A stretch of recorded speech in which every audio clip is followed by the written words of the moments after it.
Ვალდებული სუფლება არჩევანი გააკეთოს ნაფიც მსაჯულებსა და მოსამართლეს შორის ამ ინსტიტუტის დადებით მხარედ განიხილება. მის მოწინააღმდეგეებს მთავარ არგუმენტად მოყავთ ის, რომ მათ სათანადო განათლება არ გააჩნიათ, საქმის განხილვა ძალიან იწედება და მისი ფუნქციონირება დიდ ფინანსურ დანახარჯებთანაა დაკავშირებული. ამასთანავე საქართველო პატარა ქვეყანაა, ყველა ერთმანეთს იცნობს და არსებობს იმის ალბათობა, რომ გადაწყვეტილება იქნება მიკერძოებულად მიღებული. მთავარი მიზეზი იმისა, თუ რატომ უყურებს საზოგადოება ეჭვის თვალით ამ ინსტიტუტს ისაა, რომ თავიანთი ეკონომიკური და პირადი პრობლემებით იმდენად არიან დაკავებულნი, რომ ამ ინსტიტუტზე დასაფიქრებლად არც დრო აქვს და არც სურვილი. ყველაზე დიდი პრობლემა, რაც ხელს უშლის ამ ინსტიტუტის ფუნქციონირებას, არის ჩვენი ქვეყნის ურთიერთობის გამოცდილება საბჭოთა კავშირთან, რაც აისახებოდა მოქალაქეთა მიერ ქვეყნის პრობლემებისადმი დაუინტერესებლობით და მართვის სადავეების მთლიანად სახელმწიფოსათვის გადაცემით. მართლმსაჯულების განხორციელება პირველ რიგში სწორედ საზოგადოებას ეხება და მისი უსაფრთხოებისა და სამართლიანობის უზრუნველ საყოფად არსებობს.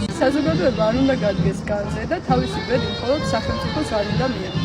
რადგან ამის გარეშე შეუძლებელია ნორმალურ და მშვიდობიან საზოგადოებად ჩამოყალიბება. არსებობს იმის ვარაუდი, რომ ნაფიცები ხშირად უხვევენ კანონს და თვითნებურად იღებენ გადაწყვეტილებას. ნულიფიკაციის თავიდან ასაცილებლად ეფექტიანი მექანიზმია მოსამართლეთა მიერ ნაფიცი მსაჯულებისადმი მიცემული ახსნა განმარტებები კანონთან დაკავშირებით. რაც ერთის მხრივ ათვიცნობიერებს ნაფიც მსაჯულებს სამართლებრივ საკითხებში, ხოლო მეორეს მხრივ ხელს უშლის მათ, რომ კანონის გვერდის ავლით მიიღონ გადაწყვეტილება.